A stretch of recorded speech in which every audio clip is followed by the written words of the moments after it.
Chapter 131 अरु और रो के मोमेंट्स। रो की शैतानी चाल में फंसा अरु।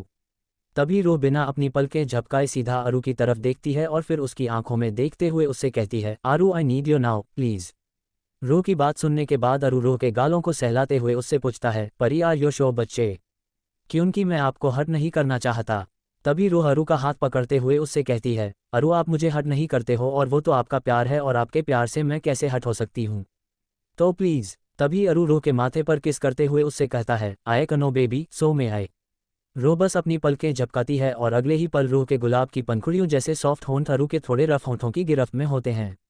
अरु रो को बेतहाशा किस कर रहा होता है और कुछ ही पल में वो दोनों अपनी प्यार भरी दुनिया में खो जाते हैं और फिर से एक हो जाते हैं। 4 घंटे बाद इस वक्त हमारे प्यारे से लव बड्स अरु और रो चैन से सो रहे थे। उनके कपड़े नीचे फर्श पर बिखरे पड़े हुए थे और अभी उनके नेकेड बॉडी पर सिर्फ एक बेडशीट थी।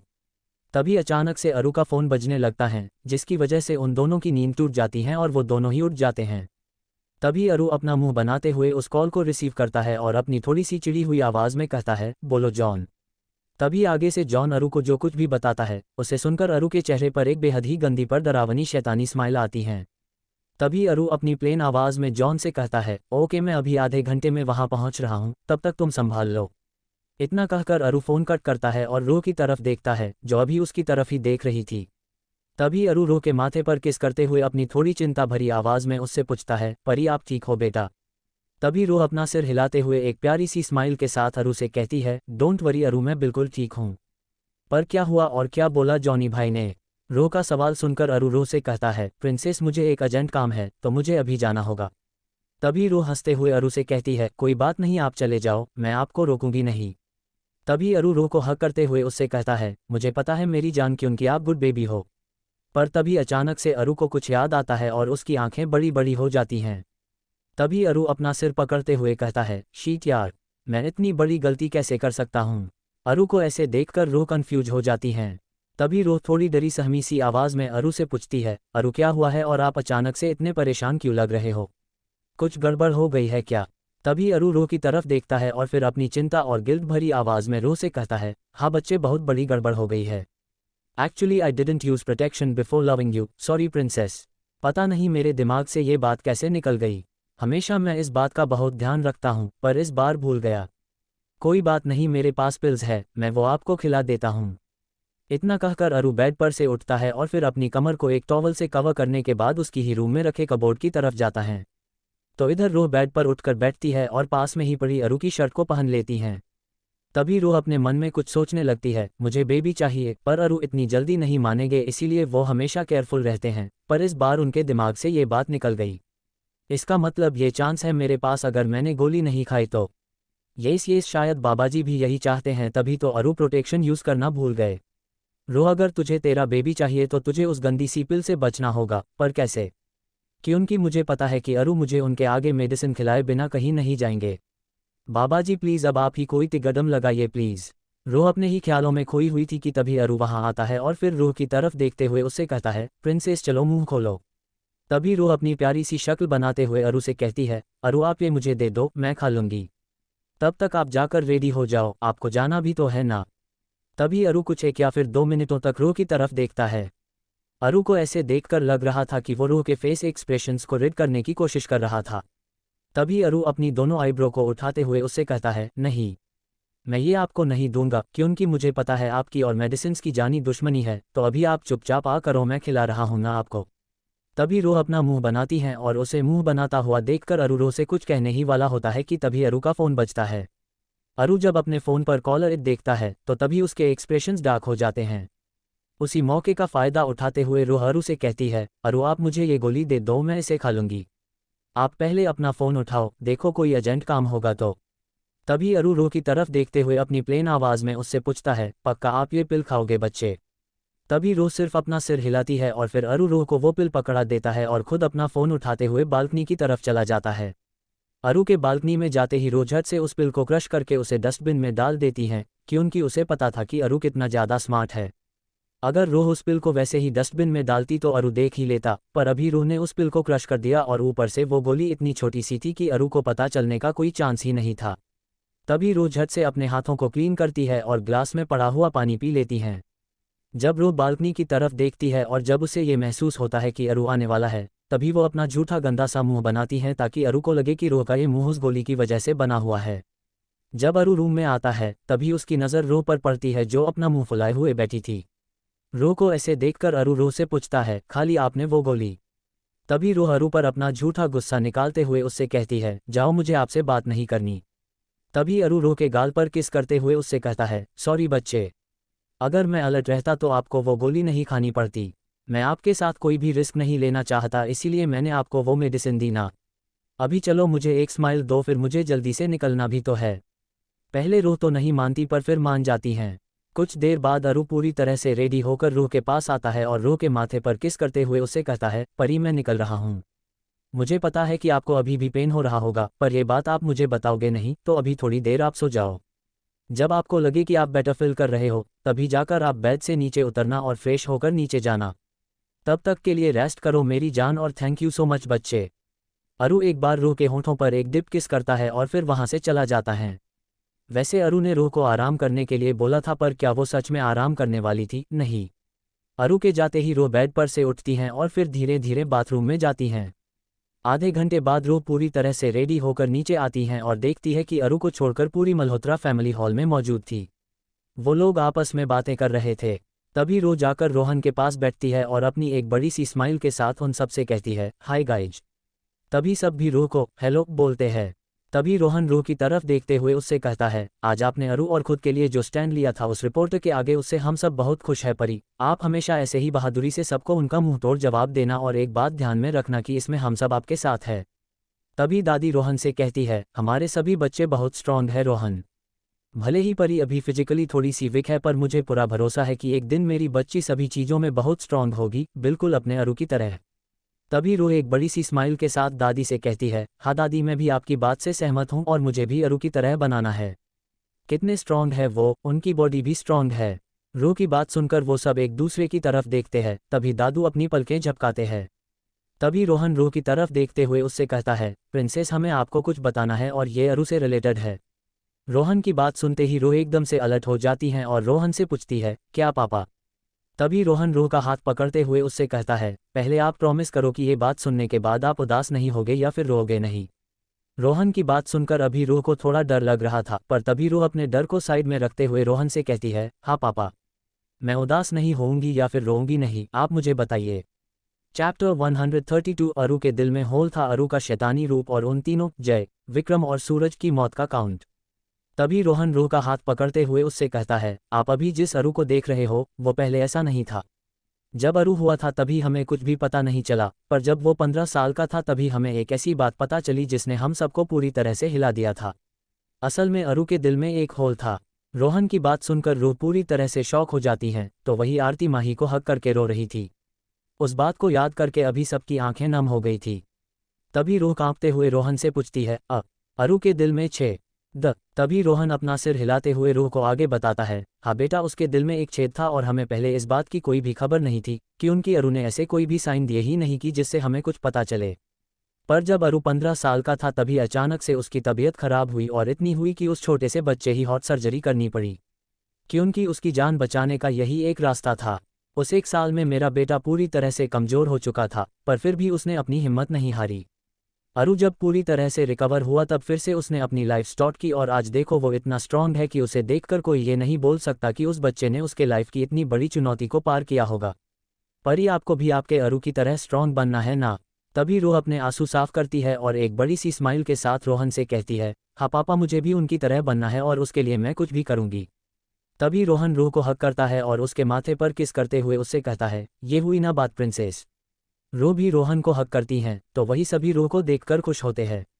वहीं दूसरी तरफ अरु के हेल हाउस में अरु पार्थ के साथ अंदर आता है और देखता है कि वहां जॉन के साथ उसके सारे बॉडीगार्ड्स मौजूद थे। तो वही 3 लोगों को चेयर पर बिठाकर उन्हें रस्सियों से बांध कर रखा हुआ था, और उनके चेहरे और उनके हुलिये को देखते हुए कोई भी ये बता सकता था कि उन्हें बहुत अच्छी तरह से पिटा गया था। वैसे वो तीनों कोई और नहीं, जय, विक्रम और उनका तीसरा दोस्त सूरज था, जिन्होंने प्रीति को मारा था और रो पर भी चाकू से वार किया था। उन तीनों को देखते ही अरु को रो का चेहरा और उसकी वो हालत याद आती है जहां पर वो मरते मरते बची थी। वही अरु को देखकर उन तीनों के होश उड़ जाते हैं और वो डर के मारे कांपने लगते हैं।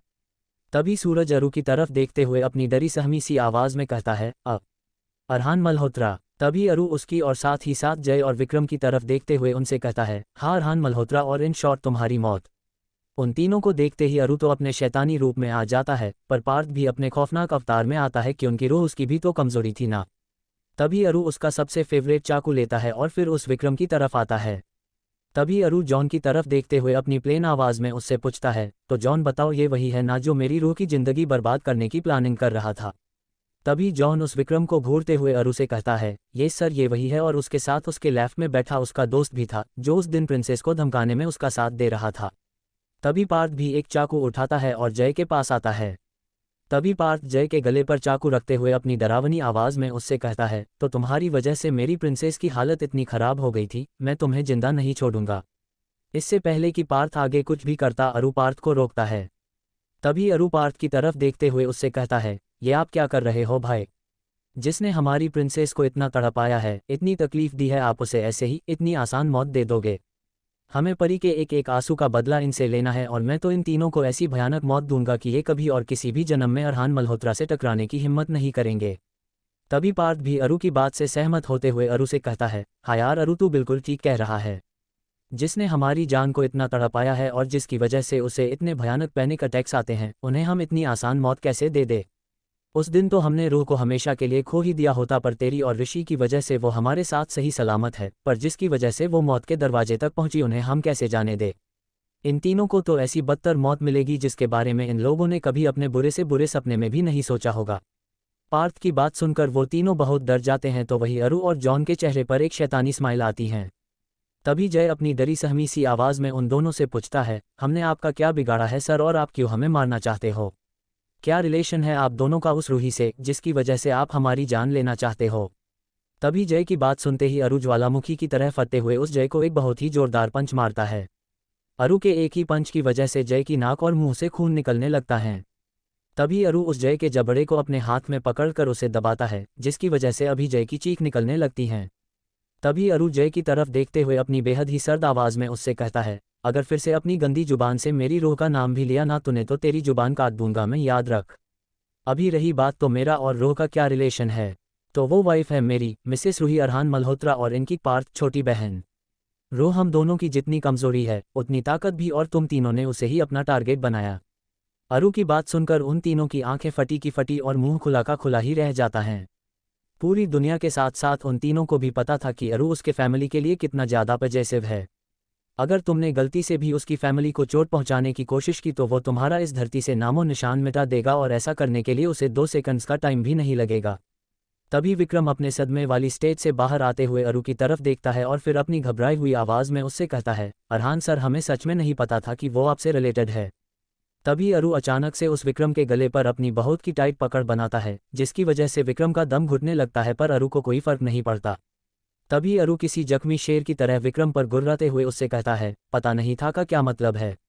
मतलब अगर तुझे पता होता तो तू उसे छोड़ देता क्या? पर तू और तेरे दोस्तों ने मिलकर उसके कॉलेज में जो उसके साथ किया था उसका क्या हा? क्या तू वो सब कुछ ठीक कर सकता है, बदल सकता है वो? तुम लोगों की वजह से मेरी रूह को अटैक्स आते हैं, और वो इतने ज़्यादा भयानक होते हैं कि उसे संभालना मुश्किल हो जाता है। मैं और मेरे साथ में मेरा पूरा परिवार उसे इस सिचुएशन से बाहर निकालने की कोशिश कर रहा था, और हम उसमें सक्सेसफुल भी हो रहे थे, पर तभी तुम लोगों ने उसकी लाइफ में वापस से एंट्री लेकर सब कुछ बिगाड़ दिया। तुम लोगों को पता है उस दिन तुम लोगों से मिलने के बाद उसकी हालत कितनी ख़राब हो गई थी, मरते मरते बची है वो, और तुम्हें लगता है कि ये इतना सब कुछ होने के बाद मैं तुम तीनों को ऐसे ही जाने दूंगा? ये तुम्हारी सबसे बड़ी गलतफहमी है। मैं सब कुछ भूल सकता हूं, पर मेरी रूह की तकलीफ, उसके आंसू नहीं जो उसने तुम तीनों की वजह से बहाए हैं। अभी विक्रम बहुत लंबी लंबी सांस ले रहा था क्योंकि अब तक अरु ने उसका गला पकड़ा हुआ था। तभी अरु उस विक्रम को इतनी जोर से पीछे धकेलता है कि वो उस चेयर के साथ ही पीछे की साइड गिर जाता है, और तभी कुछ गार्ड्स मिलकर उस चेयर को फिर से खड़ा करते हैं। चैप्टर 133 अरु की हैवानियत और उसका शैतानी दिमाग, रूह का सहगल इंडस्ट्री को टेक ओवर करने का डिसीजन। तभी अरु उन तीनों की तरफ देखते हुए उनसे कहता है, बहुत मज़ा आ रहा था ना तुम तीनों को रूह को तड़पाने में? अभी मुझे मज़ा आएगा तुम तीनों को तड़पाने में, तुम्हें तिल तिल करके मारने में। तुम लोग सोच भी नहीं सकते कि मैं तुम्हारे साथ क्या क्या करने वाला हूँ। खैर मैं वो सब तुम्हें बताऊंगा नहीं, पर करके ज़रूर दिखाऊंगा, ट्रस्ट मी, तुम तीनों को भी इसमें बहुत ज़्यादा मज़ा आएगा। So let's start the game. तभी अरु जॉन की तरफ देखता है और जॉन अरु का इशारा समझते हुए उसे एक बहुत ही तेज सर्जिकल नाइफ देता है, जिसे देखते ही उन तीनों के चेहरों पर पसीना आ जाता है और वो डर के मारे कांपने लगते हैं। तो वही उनको ऐसे इतने डर में देखकर अरु, पार्थ और जॉन के चेहरे पर एक सुकून भरी स्माइल आती है। तभी पार्थ उन तीनों की तरफ देखते हुए अपनी सार्केस्टिक स्माइल के साथ उनसे कहता है, वाह, तुम तीनों ये अंदाज़ा भी नहीं लगा सकते कि तुम लोगों को ऐसे इतने डर में कांपता हुआ देखकर मुझे कितना सुकून मिल रहा था, और मुझे यकीन है कि मेरे साथ साथ अरु और जॉन को भी बहुत अच्छा लग रहा होगा। क्यों गाइज, मैं ठीक बोल रहा हूं ना? तभी जॉन अपनी शैतानी स्माइल के साथ पार्थ से कहता है, हाँ पार्थ सर, बिल्कुल ठीक बोला आपने। जॉन की बात सुनकर पार्थ फिर से उन तीनों की तरफ देखता है और फिर उनसे कहता है, अभी तो तुम्हारा डर देखकर हमें सुकून मिला है, पर असली मज़ा तो तब आएगा जब हम तुम्हारी दर्द भरी आवाज़, तुम्हारी चीखें सुनेंगे। मुझे तो अभी से बहुत एक्साइटमेंट हो रही है। तभी अरु अपनी टेई स्माइल के साथ पार्थ से कहता है, डोंट वरी भाई, मैं आपकी ये इच्छा अभी पूरी कर देता हूँ और आप भी मेरा इस नेक काम में साथ दो तो थोड़ा पुण्य आपको भी मिल जाएगा। अरु की बात सुनकर पार्थ उन तीनों को अपनी तेज नज़रों से घूरते हुए अरु से कहता है, नेकी और पुछ पुछ छोटे, चल लग जा काम पर, फिर तुझे तेरी जान और मुझे मेरी परी के पास भी तो जाना है, उसे सरप्राइज जो देना है। पार्थ की बात सुनकर अरु अपना सिर हिलाता है। तभी अरु उस जय के पास आते हुए उससे कहता है, हाँ तो तूने अपने इन्हीं हाथों से मेरी रो पर वार किया था ना, और उस मासूम सी प्रीति के साथ उतना सब कुछ भी। तो चल अभी मैं तुझसे तेरे इन्हीं हाथों को छीन लेता हूँ। इतना कहकर अरु बिना किसी झिझक के पहले जय की उंगलियां काटता है और फिर उसके दोनों हाथों को भी। वो जय दर्द के मारे तड़पने लगता है, पर जैसा कि हम सब जानते थे कि अरु तो खुद एक शैतान था जिसके पास दया और रहम नाम की कोई चीज़ नहीं थी। अरु जिस तरह से जय के हाथों को काटता है, ठीक बिल्कुल उसी तरह से पार्थ विक्रम के और जॉन सूरज के हाथों को भी काटता है। अभी उस रूम में उन तीनों के रोने और चिल्लाने की आवाज़ें सुनाई दे रही थी, पर किसी को कोई भी फर्क नहीं पड़ रहा था। उन लोगों के हाथों को काटने के बाद अरु की नज़र जय की लोअर बॉडी पार्ट पर पड़ती है। तभी अरु अपनी बेहद ही नफरत और घिन भरी आंखों से जय की तरफ देखते हुए उससे कहता है, बहुत शौक है ना तुझे लड़कियों के जिस्म के साथ खेलने का, उन्हें एक ऐसा दर्द देने का जो वो अपने मरते दम तक नहीं भूल पाती। तो चल आज मैं तुझसे तेरी एक बहुत ही प्रीशियस चीज़ भी छीन लेता हूँ, ताकि तुझे भी तो पता चले ना कि तू अपनी एंजॉयमेंट और सेटिस्फैक्शन के लिए उन मासूम लड़कियों को कितना भयानक दर्द और तकलीफ देता है। तभी अरु उसके कुछ गार्ड्स की तरफ देखते हुए उन्हें इशारा करता है और फिर कुछ ही देर बाद उस रूम में जय के साथ साथ उन दोनों विक्रम और सूरज की भी एक खौफनाक और दिल दहला देने वाली चीख सुनाई देती हैं। अरु ने उन तीनों से उनकी सबसे बड़ी चीज़ छीन ली थी, जिसकी वजह से उन तीनों को खुद पर बहुत घमंड था। तभी अरु अपने खून से सने हुए हाथों को साफ करते हुए उन तीनों की तरफ देखता है, जो अभी वहां अधमरी हालत में पड़े हुए थे। तभी अरु जॉन और अपने गार्ड्स की तरफ देखते हुए अपनी सर्द आवाज़ में उनसे कहता है, first throw them in acid water and after that burn them alive. Aru की बात सुनकर गार्ड्स और जॉन सिर्फ अपना सिर हिलाते हैं और अरु एक बार फिर उन तीनों की तरफ देखता है। तभी अरु पार्थ की तरफ देखते हुए उससे कहता है, चले भाई, सबसे पहले मुझे हॉस्पिटल जाकर फ्रेश होना होगा, क्योंकि मैं ऐसे ही जान के पास नहीं जा सकता जब मेरे हाथों में इन घटिया लोगों का गंदा खून लगा हुआ था।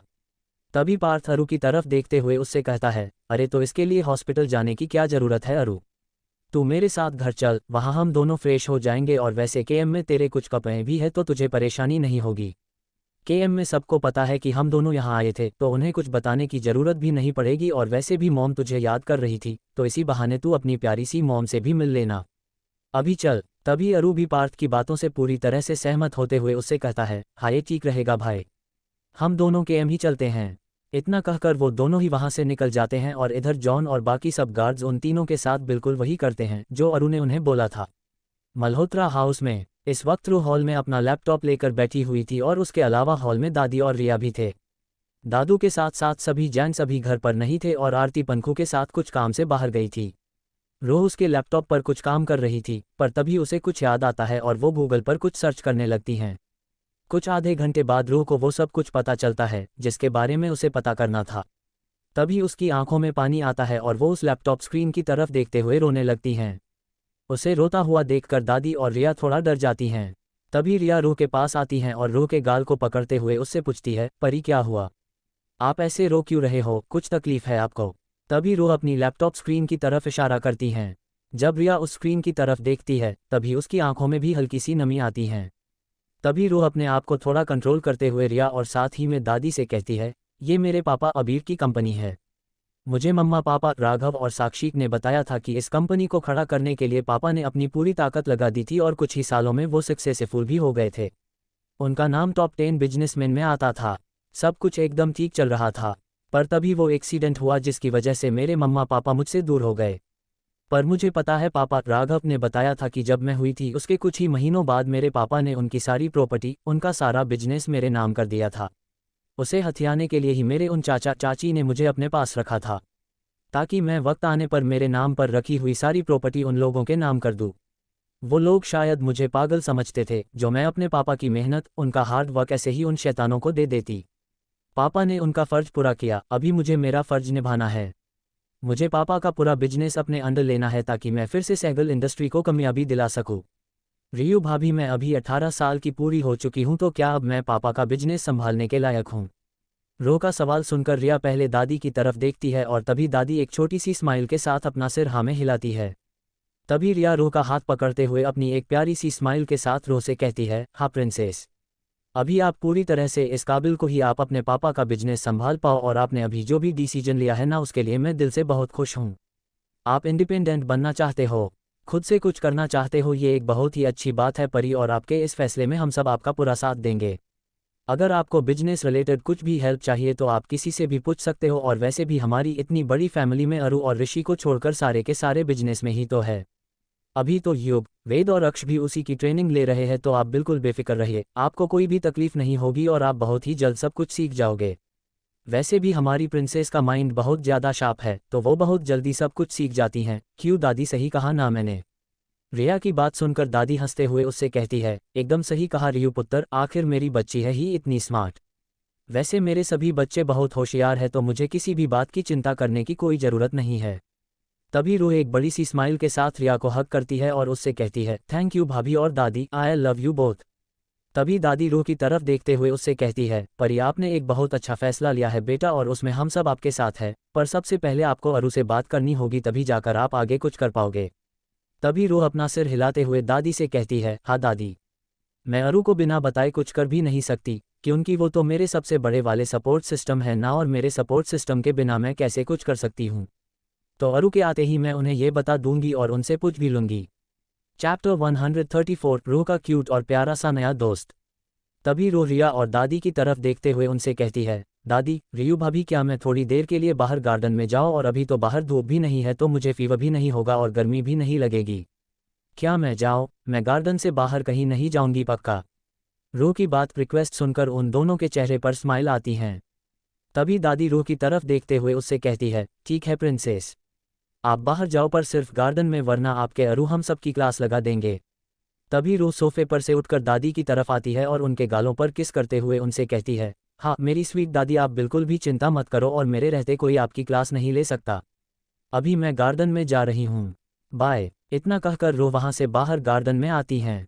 मल्होत्रा हाउस के गार्डन में सभी तरह के फूलों के पेड़ थे। वहाँ इस वक्त बहुत शांति थी और वहाँ का माहौल भी बहुत पॉजिटिव था। वहाँ बहुत सारे फूल खिले हुए थे और उन फूलों पर रंग बिरंगी तितलियां भी बैठी हुई थी। रूह उन तितलियों को देखकर किसी बच्चे की तरह उछल रही थी और खुश हो रही थी। पर तभी उसे कुछ अजीब सी आवाज़ आने लगती हैं। पहले तो रूह को समझ नहीं आता, पर जब रूह उस आवाज़ को ध्यान से सुनती है, तभी उस आवाज़ को सुनते ही रूह घबरा जाती हैं।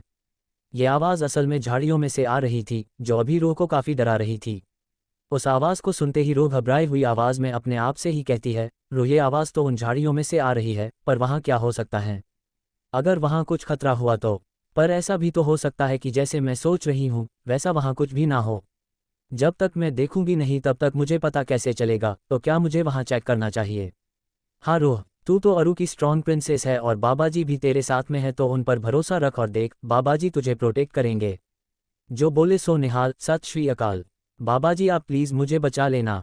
रूह एक बार अपने हाथों को जोड़कर अपनी आंखें बंद करती हैं और सच्चे दिल से वाहिगुरुजी का ध्यान करती हैं। फिर रूह अपनी आंखें खोलती है, तभी उसे फिर से वो आवाज़ और झाड़ियों में हलचल होते हुए दिखती हैं। तभी रूह अपनी धीमी कदमों के साथ उस तरफ बढ़ती है और फिर नीचे घास पर अपने घुटनों के बल बैठ जाती हैं। रूह ने अभी क्रॉप टॉप के साथ डेनिम शॉर्ट पहना हुआ था, तो जब रूह नीचे बैठती है तभी उसके घुटने उस घास से टच होते हैं, जिसकी वजह से रूह को अभी थोड़ी गुदगुदी सी महसूस होने लगती हैं और उसके मुंह से हल्की सी हंसी निकलती हैं। तभी रूह फिर से हिम्मत करते हुए अपने हाथों से उन झाड़ियों को हटाती है, पर उसके आगे अभी जो चीज़ होती है उसे देखकर रूह पूरी तरह से शॉक हो जाती हैं। अगले ही पल रूह के चेहरे पर एक बड़ी सी स्माइल और उसकी आंखों में एक चमक सी आती हैं। रूह किसी बच्चे की तरह दुगनी खुशी से चहकते हुए कहती है, वाह, छोटू सा डॉगी पपी। हाँ, वहाँ पर अभी एक छोटा सा पपी था जो किसी कॉटन बॉल की तरफ सफ़ेद रंग का और सॉफ्ट था। उस पपी को देखते ही रो बहुत बहुत खुश हो जाती हैं और फिर किसी छोटे से बच्चे की तरह अपने एक हाथ को उस पपी के आगे बढ़ाती है। रो अपनी चमकती हुई आंखों से उस पपी की तरफ देखते हुए उससे कहती है, हेलो माय न्यू फ्रेंड, मेरे पास आओ, मैं तुम्हें बिल्कुल भी हर्ट नहीं करूंगी, पक्का प्रॉमिस। आओ। रो उस पपी को अपने पास बुलाती तो है पर वो अपनी जगह पर से 1 इंच भी नहीं हिलता। ये देखकर बेचारी रो उदास हो जाती है और फिर उस छोटे से पपी को अपनी पपी आइज दिखाते हुए उससे कहती है, प्लीज़ आओ ना पपी। तभी अचानक से रो की तरफ उस पपी के एक पैर पर पड़ती है जहां पर अभी थोड़ी चोट लगी हुई थी। उस चोट को देखते ही रो का चेहरा उतर जाता है और वो अपनी उदासी भरी आवाज़ में कहती है, तुम्हें तो चोट लगी है, इसीलिए तुम मेरे पास नहीं आ रहे हो ना। तभी अचानक से वो छोटा पपी भौंकने लगता है और साथ में अपनी छोटी सी पूंछ भी हिलाता है। ये देखने के बाद ऐसा लग रहा था कि मानो वो रो के सवाल का जवाब दे रहा था। तभी रो अपने घुटने पर ही थोड़ा आगे सरकते हुए उस पपी से कहती है, कोई बात नहीं, मैं हूं ना, हम जल्दी से तुम्हारी चोट को ठीक कर देंगे और फिर तुम मेरे साथ ही रह सकते हो, अभी आ जाओ। इतना कहकर रो इस पपी को उठा लेती है और उसे हग करती हैं। तभी रो हंसते हुए उस पपी से कहती है, अरे वाह, तुम तो बहुत सॉफ्ट सॉफ्ट हो, बिल्कुल मेरे टैडी की तरह, चलो अभी हम चलते हैं। इतना कहकर रो उस घास पर से उठती है और उस पपी को अपने बाहों में पकड़ते हुए सीधा घर के अंदर भाग जाती हैं। नीचे बैठने की वजह से नूर के घुटनों पर थोड़ी सी मिट्टी भी लग जाती है पर उसे कुछ भी होश नहीं रहता। इधर रो जब घर के अंदर हॉल में आती है तभी वो चुपचाप नहीं आती। रो अंदर की तरफ भागते हुए आती हैं और साथ में उस पपी की तरफ देखते हुए चिल्लाती है, रियू भाभी, दादी देखो मुझे हमारे गार्डन में क्या मिला। पर जब वो हॉल में आकर दादी और रिया की तरफ देखती है तभी जाकर उसका ध्यान अरु और पार्थ पर पड़ता है जो अभी हॉल में बैठे हुए थे दादी और रिया के साथ। उन दोनों को देखते ही रो की स्माइल और भी बड़ी हो जाती हैं और वो उन दोनों से कहती है, अरू भैयू, आप दोनों कब आए। तभी अरू उसकी नॉटी प्रिंसेस के सवाल का जवाब देते हुए उससे कहता है, जब आप गार्डन में थे तभी हम दोनों आए। वैसे आपके साथ ये नए गेस्ट कौन हैं बच्चे। तभी रो उस पपी की तरफ देखती है और फिर अरू की तरफ देखते हुए उससे कहती है, अरू देखो ना, ये कितना प्यारा और छोटू सा डॉगी है पर उसको चोट लगी है। अरू क्या मैं इसे अपने पास रख सकती हूँ प्लीज़। मैं प्रॉमिस करती हूँ कि मैं इस पपी का पूरा ध्यान रखूंगी पर प्लीज़ मुझे ये चाहिए। रो की रिक्वेस्ट सुनकर अरू रो से कहता है, बेटा इधर आओ आप मेरे पास। तभी रो अरू के पास जाकर उसके पास अरू और पार्थ के बीच में बैठती है। तभी रो पार्थ को हक करते हुए उससे कहती है, भैयू कैसे हो आप। तभी पार्थ रो के माथे पर किस करते हुए उससे कहता है, बिल्कुल ठीक भैयू का बेबी। वैसे ये छोटा सा पपी तो बहुत क्यूट है, बिल्कुल मेरी प्रिंसेस की तरह। पार्थ की बात सुनकर रो चहकते हुए पार्थ से कहती है ना। तो अभी आप ही अरू को बोलो ना कि वो इस पपी को मुझे अपने पास रखने की permission they, please please Bhaiyu. तभी पार्थ हंसते हुए अरू की तरफ देखकर उससे कहता है, मान जा अरू, वैसे भी एक छोटे से पपी से बच्ची को कोई तकलीफ नहीं होगी। तभी अरू अपने दोनों हाथों को ऊपर की तरफ उठाकर उन दोनों भाई बहन के आगे सरेंडर करता है। अरू को ऐसे देखकर पार्थ और रो दोनों के ही चेहरे पर एक शैतानी स्माइल आती हैं। तभी अरू रो की तरफ देखते हुए उससे कहता है, अगर आपको इस पपी को अपने पास रखने से खुशी मिलती है तो आप वही करिए परी, और मुझे कोई प्रॉब्लम नहीं है, पर आप दिन भर इसके साथ नहीं खेलोगे। इसका ध्यान रखने के साथ साथ आपको अपना ध्यान भी रखना होगा।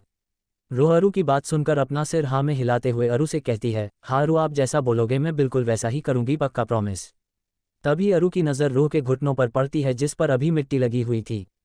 तभी अरू रो की तरफ देखते हुए अपनी थोड़ी सी सर्द आवाज़ में उससे कहता है, आप नीचे बैठे थे रो, और वो भी अपने घुटनों पर। अगर आपको चोट लग जाती तो।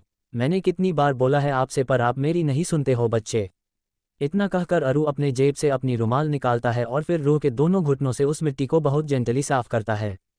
तभी रो पहले उस प्यारे से पपी की तरफ देखती है और फिर अरू की तरफ देखते हुए उससे कहती है, अरू आप प्लीज़ इसे ठीक कर दो ना, देखो बेचारे को कितनी चोट लगी है और इससे तो चला भी नहीं जा रहा है।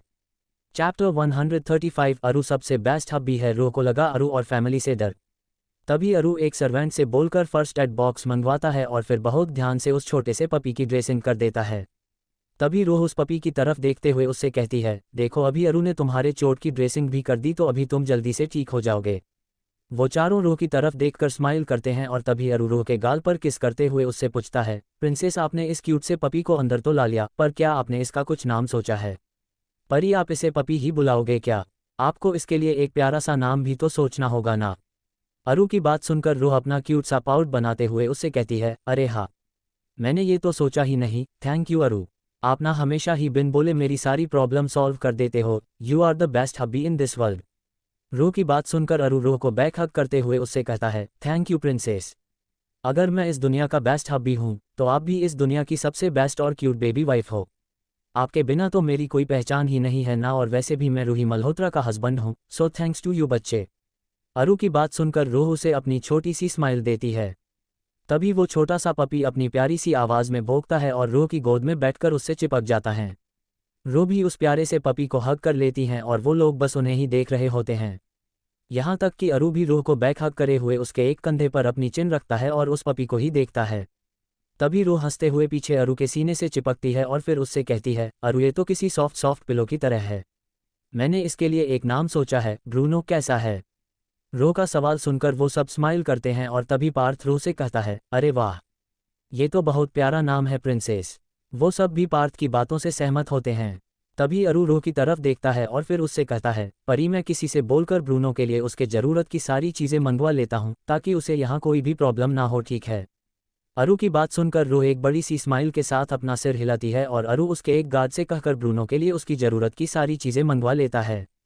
शाम का वक्त, अभी रूह हॉल में उसके ब्रूनो के साथ खेल रही थी और अब तक सभी वापस भी आ चुके थे और उस न्यू मेंबर से भी मिल चुके थे जो अभी उनके साथ ही रहने वाला था। असल में ब्रूनो एक वाइट कलर का सैमोयेड डॉग था।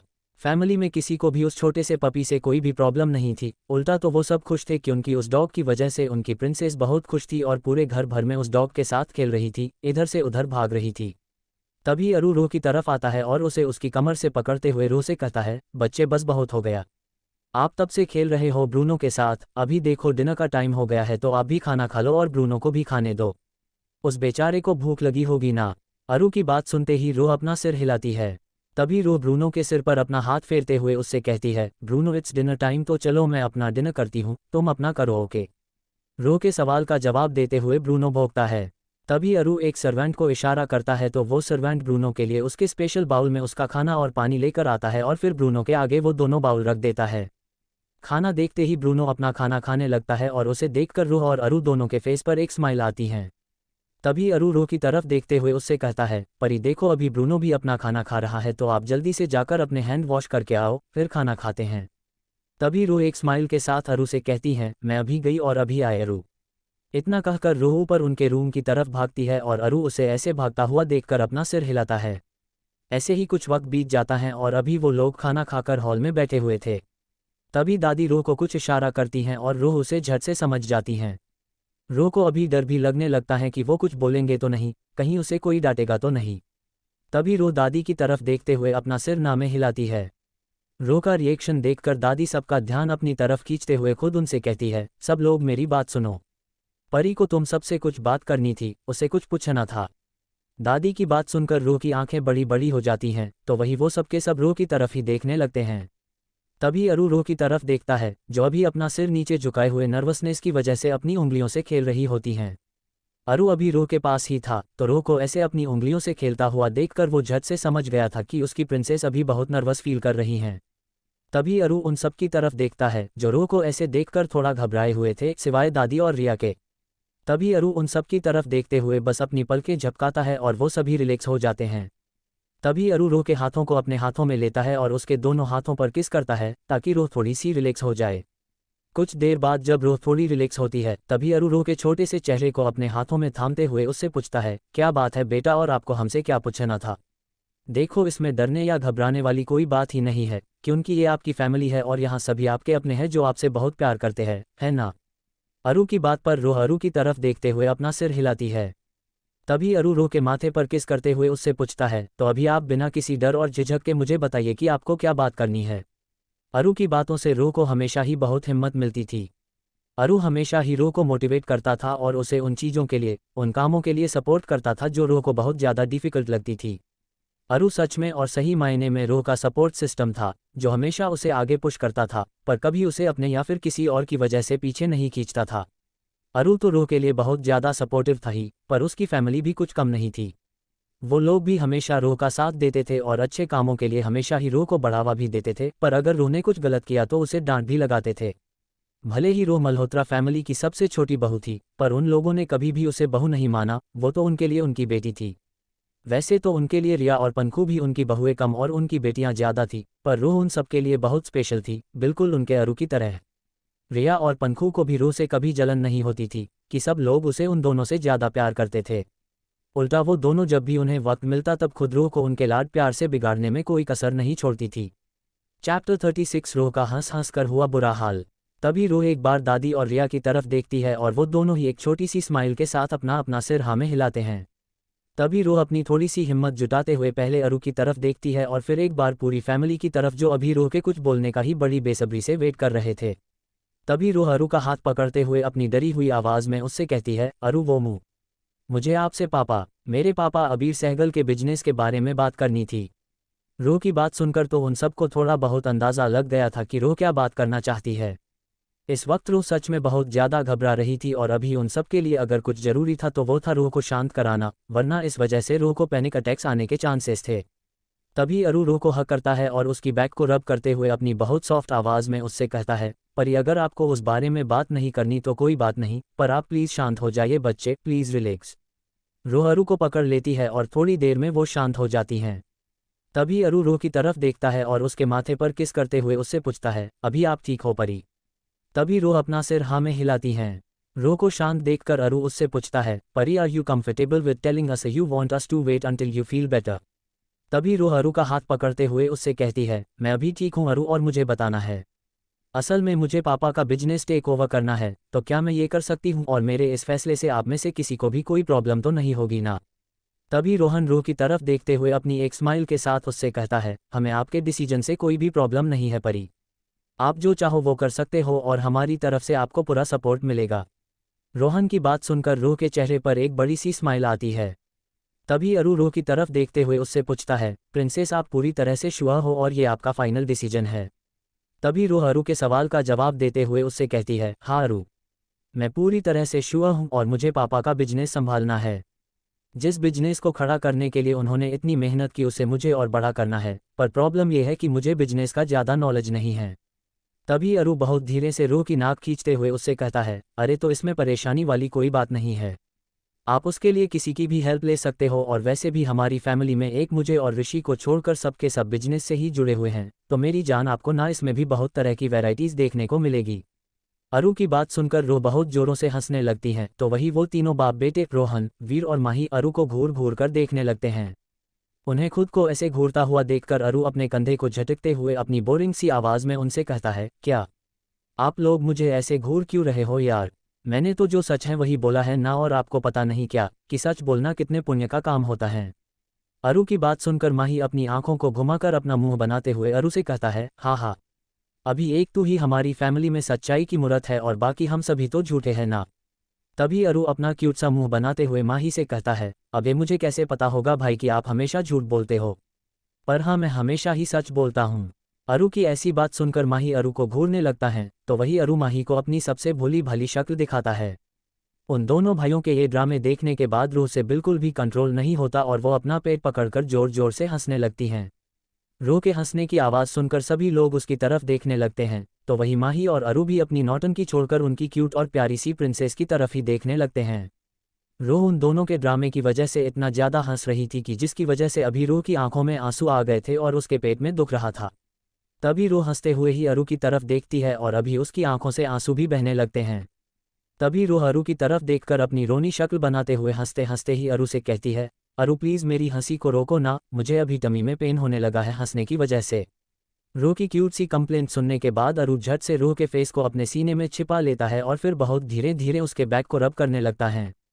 तभी अरू बार बार रूह के बालों पर किस करते हुए रूह से कहता है, परी जस्ट क्लोज यूर आइज और कोई भी ऐसी बात या चीज़ के बारे में सोचो जो थोड़ी सीरियस है, कम ऑन।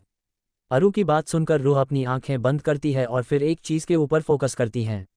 अगले 5 मिनटों में रूह की हंसी रुक जाती है और बहुत ज़्यादा हंसने की वजह से वो अभी थोड़ी लंबी लंबी सांसें लेने लगती हैं। अरू रूह को शांत कराता है और फिर जब वो पूरी तरह से शांत हो जाती हैं और ठीक से सांस लेने लगती हैं तभी अरू उसे पानी पिलाता है। तभी वो लोग कुछ कहने ही वाले होते हैं कि तभी अचानक से ऋषिकरण और नेहा के साथ वहां आता है। उन तीनों को ऐसे देखकर वो सभी अपनी अपनी जगह पर खड़े होते हैं। तभी दादू उन तीनों की तरफ देखते हुए अपनी थोड़ी चिंता भरी आवाज़ में उनसे पूछते हैं, बच्चों क्या बात है और इस वक्त तुम लोग यहाँ? सब कुछ ठीक तो है ना? उन तीनों को छोड़कर अभी पूरी मल्होत्रा फैमिली परेशानी हो जाती हैं। तभी उस चिंता भरे माहौल को थोड़ा लाइट करने के लिए ऋषि अपना उदास सा फेस एक्सप्रेशन बनाते हुए दादू से कहता है, दादू क्या हम आपकी फैमिली नहीं है? आपने तो हमें पल भर में ही पराया कर दिया, हे भगवान। ऋषि की बात सुनकर अरु सबसे पहले रूह की तरफ देखता है, जो अभी बस फिर से हंसने ही वाली थी। इससे पहले कि रूह फिर से हंसने लगती, अरु ऋषि की तरफ देखता है और फिर अपनी सर्द और डरावनी आवाज़ में ऋषि से कहता है, अबे ए गधे, अभी अभी मैंने परी की हंसी रोकी है और तेरे इस ड्रामे की वजह से वो फिर से बुरी तरह से हंसने लगी ना, तो मैंने तेरी बैंड बजा देनी है, याद रख। अभी चुपचाप अपनी ये नौटंकी बंद कर और सीधा पॉइंट पर आ। अरु की इतनी सर्द आवाज़ सुनकर रूह की हंसी पहले ही छुमंतर हो चुकी थी और अभी वो अरु को कस के हक किए हुए थी। अरु भी अभी रूह को अपनी बाहों में पूरी तरह से छिपा लेता है। चैप्टर 37 ऋषि और सिया की एंगेजमेंट हुई फिक्स। एक्साइटेड रूह। अरु की बात सुनकर ऋषि किसी बंदर की तरह उछलते हुए अरु से पूछता है, अरु तुझे पता है कि क्या हुआ है? ऋषि की ये बात सुनकर अरु अपनी गुस्से भरी नज़रों से ऋषि को घूरता है और फिर अपने दांत पिसते हुए ऋषि से पूछता है, ऋषि तू यहाँ आते वक्त अपना दिमाग घर पर छोड़ कर आया है या फिर अपना सिर कहीं मार कर आया है, जो ऐसे पागलों जैसे बेतुके और बिना सिर पैर वाली बातें कर रहा है? मैं क्या कोई ज्ञानी अंतर्यामी बाबा हूँ जो मुझे सब कुछ पहले से ही पता चला जाएगा? देख अभी बिना मेरा दिमाग खराब किए चुपचाप बता। अरु की ऐसी डांट खाकर ऋषि अपना मुंह बनाता है और फिर दादू के पास जाकर उन्हें हक कर लेता है। तभी ऋषि दादू की तरफ देखता है और फिर अरु की शिकायत करते हुए उनसे कहता है, देखो ना दादू, कैसे आपका एक पोता आपके दूसरे पोते को डांट रहा है, डरा रहा है। मैं तो यहाँ आप सबको और स्पेशली इस गधे अरु और मेरी प्रिंसेस को एक ऐसी न्यूज़ देने आया था कि जिसे सुनकर वो दोनों भी उछल पड़ते, पर यहाँ ये तो मुझ पर ही चढ़ रहा है, तो जाने दो, अभी मुझे नहीं बताना। ऋषि की बात सुनकर दादू ऋषि को अपने गले से लगा लेते हैं। तभी दादू अरु की तरफ देखते हुए उससे कहते हैं, अरु तू क्यों इसे डांट रहा है पुत्र, मत डांट इसे। दादू की बात सुनने के बाद भी अरु ऋषि को घूरना नहीं छोड़ता। तभी ऋषि अपनी क्यूट सी रोनी शक्ल बनाते हुए उन सब से कहता है, देखा आप सबने कैसा है ये, जाने दो, अब तो मैंने किसी को भी कुछ भी नहीं बताना। ऋषि की बात सुनकर अरु बस अपनी आंखें घुमाता है, पर तभी रूह अरु की बाहों में से निकलकर ऋषि के पास आती हैं। तभी रूह सबसे पहले ऋषि का हाथ पकड़ती है और फिर अपनी प्यारी सी शक्ल बनाते हुए ऋषि से कहती है, आप अरु को छोड़ो, पर क्या आप मुझे भी नहीं बताओगे भैया? मैंने तो आपसे कुछ भी नहीं बोला, तो आप मुझे बता दो ना प्लीज़।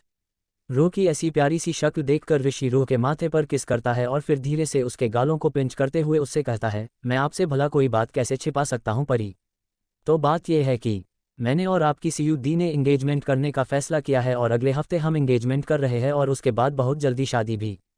ऋषि की बात सुनकर सिर्फ रूह ही नहीं पर पूरी मल्होत्रा फैमिली शॉक हो जाती हैं, तो वही करण और नेहा उन सबके ऐसे शॉकिंग फेसेस को देखकर हंसने लगते हैं। तभी अरु सबसे पहले अपनी शॉकिंग स्टेट से बाहर आता है और फिर ऋषि की तरफ देखते हुए उससे कहता है, तूने इतना बड़ा डिसीजन ले लिया और ये तू मुझे अब बता रहा है? तेरी तो रुक साले। इतना कहकर अरु ऋषि के पीछे भागने लगता है, जो अभी पूरे हॉल में दौड़ रहा था।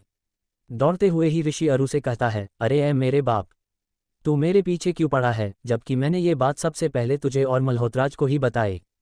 प्लीज़ मेरा यकीन कर और मुझे छोड़ दे, वरना मेरी सिया मुझसे शादी तो क्या, एंगेजमेंट करने से पहले ही विधवा हो जाएगी। मुझ पर नहीं तो कम से कम अपनी बहन सिया पर तो तरस खा यार। उसका होने वाला सुहाग मिटाकर तुझे पाप लगेगा बे। तभी अरु ऋषि के पीछे थोड़ा तेज भागते हुए उससे कहता है, नौटंकी, एक बार तू मेरे हाथ में आ, तेरी सारी की सारी नौटंकी मैं आज यही निकालूंगा। अरु की बात सुनकर ऋषि रोते हुए झूठा करण और नेहा से कहता है, मॉम डैड प्लीज़ आप तो अपने इस पागल बेटे को समझाओ, वरना आज इसके हाथों मेरा खून होना तय है। तभी नेहा ऋषि के पीछे भागते हुए अरु की तरफ देखती है और फिर हंसते हुए उससे कहती है, अरु रुक जा बेटा, ऋषि सच कह रहा है। जैसे ही सिया की फैमिली ने इस फैसले में हामी भरी, वैसे ही हम तीनों ये गुड न्यूज़ देने के लिए यहाँ चले आए। वैसे भी आप सबसे क्लोज तो हमारे लिए हमारे रिश्तेदार भी नहीं है। तभी दादी नेहा की तरफ आते हुए उससे कहती है, ये क्या बात हुई बेटा, ये भी तो तुम्हारा ही घर है और हम कहाँ तुम्हारे रिश्तेदार हैं। हमारे लिए ऋषि सिर्फ हमारे अरु का बेस्ट फ्रेंड ही नहीं पर इस घर का बेटा भी है, और उसी नाते तुम दोनों भी तो इस घर के बेटे और बहू हुए ना। दादी की बात सुनकर करण और नेहा फिर से दिल से बहुत खुश हो जाते हैं। तभी दादू उन सब की तरफ देखते हुए उनसे कहते हैं, वैसे भी ये सिर्फ हमारी अकेली फैमिली नहीं है, इसमें 4 और फैमिलीज है और ये हमारा असली परिवार है जो हमेशा एक साथ रहता है। वो सब भी दादू की बात से सहमत होते हैं। तभी अरु पीछे से आकर नेहा को हक करता है और उससे कहता है, आप कह रहे हो इसीलिए मैं इस गधे को छोड़ रहा हूँ आंटी, वरना तो मैंने आज इसकी कच्ची चटनी ही बना देनी थी।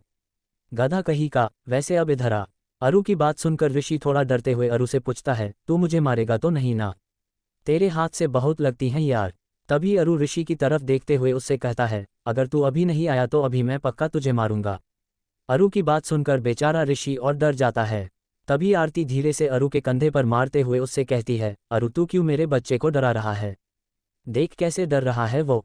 तभी अरु अपनी जेन्युइन वाली स्माइल के साथ ऋषि की तरफ देखते हुए उससे कहता है, आजा यार, नहीं मारूंगा मैं तुझे, और वैसे भी तुझे मारूंगा तो मैं किसे अपना बेस्ट फ्रेंड और क्राइम पार्टनर बोलूंगा। तू मेरा सिर्फ दोस्त ही नहीं मेरी भाई भी है, आजा। इतना कहकर अरु ऋषि के लिए अपनी दोनों बाहें फैला देता है और अगले ही पल ऋषि अरु को कस के गले लगा लेता है। तभी अरु उस हक को ब्रेक करते हुए ऋषि की तरफ देखता है और फिर अपनी बड़ी सी स्माइल के साथ ऋषि से कहता है, congratulations bro, I am feeling so happy for you and for Siya too. तभी ऋषि अरु की तरफ देखते हुए उससे कहता है, थैंक यू यार। अरु बस हंसते हुए अपना सिर हिलाता है।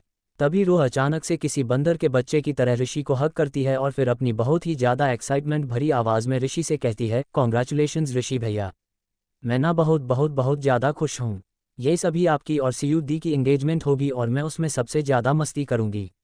वाह, मैं तो अभी से बहुत ज़्यादा एक्साइटेड हूँ और मुझसे तो एक हफ्ते तक का वेट भी नहीं होगा, पर कोई बात नहीं, आप दोनों के लिए मैं इतना तो कर ही सकती हूँ ना। सब लोग रूह को इतना एक्साइटेड देखकर खुश थे। रूह के बाद सब लोग ऋषि को बधाई देते हैं और फिर वो सभी वही हॉल में ही बैठकर थोड़ी देर बातचीत करने में बिजी हो जाते हैं। तभी अचानक से पंखू की नज़र रूह पर पड़ती है, जो करण और रोहन के बीच में बैठी हुई थी। तभी पंखू सबका ध्यान अपनी तरफ खींचते हुए धीरे से उन सब से कहती है, गाइज आप लोग थोड़ा उधर हमारी प्रिंसेस की तरफ तो देखिए। पंखू की बात को सुनकर सब रूह की तरफ देखते हैं और रूह को देखते ही उन सब के चेहरे पर एक प्यारी सी स्माइल आती है। असल में अभी रूह उन दोनों के बीच में बैठे बैठे सो रही थी। रूह का सिर करण के कंधे पर था तो वही उसने रोहन का एक हाथ पकड़ा हुआ था। इस वक्त उसके होंठों का छोटा सा पाउट बना हुआ था जिसकी वजह से उसका मुंह थोड़ा सा खुला हुआ था। रूह को ऐसे देखकर वो सब मुस्कुराने लगते हैं। तभी करण धीरे से रूह के माथे पर किस करता है जिसकी वजह से रूह अपनी नींद में और करण के कंधे से चिपकती है। तभी नेहा रूह की तरफ देखते हुए अपनी स्माइल के साथ उन सब से कहती है, सोते हुए प्रिंसेस कितनी प्यारी लगती है ना, बिल्कुल एक बच्चे की तरह। वो सब भी नेहा की बातों से सहमत होते हुए अपना सिर हाँ में हिलाते हैं। तभी अरु अपनी जगह पर से उठता है और उन दोनों करण और रोहन की तरफ आते हुए धीरे से उनसे कहता है, अंकल डैड लाइए मैं परी को रूम में सुला देता हूँ। तभी रोहन अपना सिर हाँ में हिलाता है और करण उन सब की तरफ देखते हुए उनसे कहता है, बहुत लेट हो गया है तो अभी हमें भी चलना चाहिए, आप सब भी रेस्ट करो। तभी अरु बहुत धीरे से सोई हुई रूह को अपनी बाहों में उठाता है, पर तभी अचानक से रूह नींद में कसमसाने लगती हैं। तभी अरु झट से रूह के माथे पर किस करता है और अपनी सॉफ्ट आवाज़ में उससे कहता है, शुश, सो जाइए प्रिंसेस, मैं यही हूँ। अरु की आवाज़ सुनकर रूह रिलैक्स होती हैं और अरु को पकड़कर फिर से अपनी गहरी नींद में सो जाती थी। वहाँ मौजूद सभी उन दोनों को ही देख रहे थे और उन्हें ऐसे देखकर दिल से बहुत ज़्यादा खुश हो रहे थे। तभी करण नेहा और ऋषि की तरफ देखते हुए उनसे कहता है, नेहू ऋषि चले बच्चे। वो दोनों अपना सिर हिलाते हैं और फिर सबको गुड नाइट और बाय विश करने के बाद वहाँ से चले जाते हैं। इधर सब लोग भी एक दूसरे को गुड नाइट विश करते हैं और वहाँ से अपने अपने रूम में चले जाते हैं। Chapter 38 untitled chapter. इस वक्त रूह उसके रूम में रेडी हो रही थी क्योंकि आज उसके ऋषि भैया और सीयू दी की एंगेजमेंट जो थी। इस एक हफ्ते में ऋषि और सिया की एंगेजमेंट के लिए घर में अगर कोई सुपर एक्साइटेड था तो वो रूह ही थी। मतलब रूह इतनी ज़्यादा खुश थी कि बस वो सबसे यही पूछती फिर रही थी कि वो दिन कब आएगा, क्योंकि उस शैतान से उतना भी वेट नहीं हो रहा था। फाइनली वो दिन आ जा ही गया जब ऋषि और सिया की एंगेजमेंट थी। अरु पूरी तरह से रेडी होकर नीचे चला गया था, यहाँ तक कि सभी लेडीज़ को छोड़कर पूरे जेंट्स अभी नीचे हॉल में मौजूद थे। तभी वीर अपने क्यूट से बेबी अंश को अपनी गोद में बिठाते हुए उन सब से मेंस कहता है, क्या यार पता नहीं ये लेडीज़ हमेशा रेडी होने के लिए इतना टाइम कैसे लेती हैं, मतलब टाइम की कोई वैल्यू ही नहीं है इन लोगों को। इस पर रोहन भी अपना गंदा सा मुंह बनाता है और फिर अपने बेटे का साथ देते हुए उन सब से कहता है, हाँ वीर बिल्कुल सही कह रहा है। अभी देखो ना हम लोग यहाँ पूरे 1 घंटे से वेट कर रहे हैं पर अब तक वो लोग लेडीज़ तो क्या उनकी हल्की सी परछाई भी नहीं दिखाई दी है। इससे पहले कोई और कुछ बोलता दादी पीछे से आकर रोहन का कान पकड़ती है और फिर उसे डांट लगाते हुए उससे कहती है, अच्छा तो तू यहाँ बच्चों के साथ मिलकर हमारी बुराइयाँ कर रहा है और तुझे ज़रा सी शर्म भी नहीं आती ना रोहन? यहाँ इन्हें समझाने के बदले तू खुद इनका साथ दे रहा है। तभी रोहन दादी की पकड़ से अपना कान छुड़ाते हुए उनसे कहता है, आओ मम्मा, अभी मैंने क्या गलत बोला? जो सच है वही तो बोल रहा हूँ ना, क्योंकि आप ही तो हमेशा कहते हो कि इंसान ने कभी भी झूठ नहीं बोलना चाहिए वरना वाहेगुरु जी हमें कभी भी माफ़ नहीं करेंगे। तभी आरती रिया और पंखू के साथ उन लोगों के पास आते हुए रोहन से कहती है, हाँ आप तो कभी भी झूठ नहीं बोलते हो ना रोहन, क्योंकि आप तो सच के पुजारी हो। ये ट्रिक आप अपने पास ही रखिए, आपकी वजह से मेरे तीनों बच्चे बिगड़ चुके हैं। आरती की बात सुनकर रोहन को छोड़कर सब हंस पड़ते हैं। तभी अरु ऊपर अपने रूम की तरफ देखता है और अपना मुंह बनाते हुए उन सब से कहता है, यार अब तक परी बाहर नहीं आई। पूरा 1 घंटा हो रहा है और अभी तो मुझे टेंशन हो रही है। आप सब रुको, मैं खुद जाकर देख के आता हूँ कि ये लड़की इतनी देर से क्या कर रही हैं। अरु की बात से सहमत होते हुए सब अपना अपना सिर हिलाते हैं और तभी अरु भी ऊपर जाने के लिए बस 2 सीढ़ियां चढ़ता है, पर तभी उसकी नज़र रो पर पड़ती है, जो बस अभी रेडी होकर रूम से बाहर ही निकली थी। रो की झलक देखते ही अरु के पैर अपने आप वही सीढ़ियों पर ही जम जाते हैं। अरु के साथ साथ अब सब लोग ऊपर रूह की तरफ देख रहे थे क्योंकि इस वक्त वो किसी कयामत से कम नहीं लग रही थी। रूह ने अभी पेस्टल कलर का बहुत ही खूबसूरत सा लहंगा पहना था, जो अरु के लाइट ब्लू कलर के टुक्सेडो के साथ पूरा मैच हो रहा था। रूह ने बिल्कुल सिंपल मेकअप किया था, पर इसमें भी वो प्यारी लग रही थी। जब रूह सीढ़ियों से नीचे होते हुए अरु के पास आती है तभी अरु रूह का हाथ पकड़ता है। अरु रूह के हाथ पर किस करते हुए उससे कहता है, you are looking so beautiful and gorgeous baby. अभी मुझे ये डर लग रहा है कि आज वहाँ मौजूद सब गेस्ट उन दोनों को छोड़कर कहीं आपको ही ना देखने लग जाए। ओह गॉड, अगर ऐसा हुआ तो now I need to be very alert around your princess.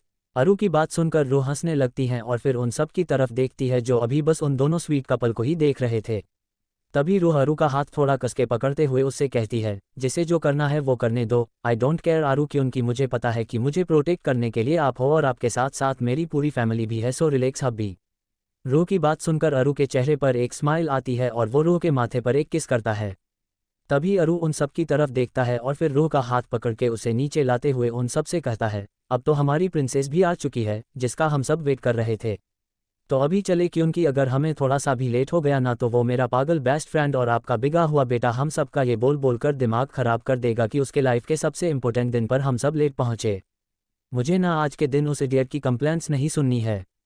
Aru की बात सुनकर रूह क्यूटली अपना मुंह बनाते हुए अरु से कहती है, हो आप हमेशा मेरे ऋषि भैया के पीछे ही क्यों पड़े रहते हो अरु?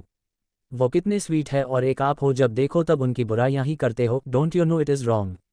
रूह की बात सुनकर अरु अपनी दोनों आईब्रो को ऊपर की तरफ उठाते हुए रूह को देखता है और फिर अपने दांत पिसते हुए उससे कहता है, हाँ ऋषि की चमची, जब देखो तब आप अपने भैया की साइड लेती हो और मेरा क्या? हाँ, मैं तो आपका हब्बी हूं, तो आपको नहीं लगता कि आपको कभी कभार मेरा भी साइड लेना चाहिए, मेरा साथ भी देना चाहिए? इस पर रूह अपनी बहुत ही इनोसेंट सी शक्ल बनाती है और फिर किसी प्यारी सी डॉल की तरह अपनी पलकों को बार बार झपकाते हुए अरु से कहती है, अरे मैं तो आपका भी साथ देती हूँ ना, और वैसे भी मैं गुड गर्ल हूँ। अभी आप चलो, वरना वो ऋषि सच में गुस्सा हो जाएंगे और फिर आप सबके साथ साथ मुझे भी डांटेंगे। तभी अरु रूह के खुली कमर में अपना एक हाथ डालता है और अचानक से उसे अपनी तरफ और अपने बहुत ही करीब खींचते हुए उससे कहता है, अरहान मल्होत्रा के अलावा कोई भी रूही अरहान मल्होत्रा को नहीं डांट सकता और ना ही कोई डांटेगा। आपको डांटने का हक सिर्फ और सिर्फ मेरा है बच्चे, और ये बात सबको भी पता है, तो आप बिना कोई टेंशन लिए बस अपना टाइम एंजॉय करो, ओके? तभी रूह अरु को हक करते हुए अपना सिर हिलाती है और अरु भी रूह को हक करके उसके माथे पर किस करता है। अरु और रूह दोनों अपने ही दुनिया में खोए हुए थे कि तभी माही उन दोनों का अटेंशन अपनी तरफ खींचने के लिए अपना गला साफ करता है। जब वो दोनों माही की तरफ देखते हैं तभी माही एक नॉटी सी स्माइल के साथ उनसे कहता है, अगर हमारे प्यारे और क्यूट से लव बर्ड्स के मोमेंट्स हो गए हो तो चले, वरना ऋषि सच में हम सबका दिमाग खा लेगा। अरु और साथ में सब अपना सिर हिलाते ही है कि तभी अरु का फ़ोन बजने लगता है।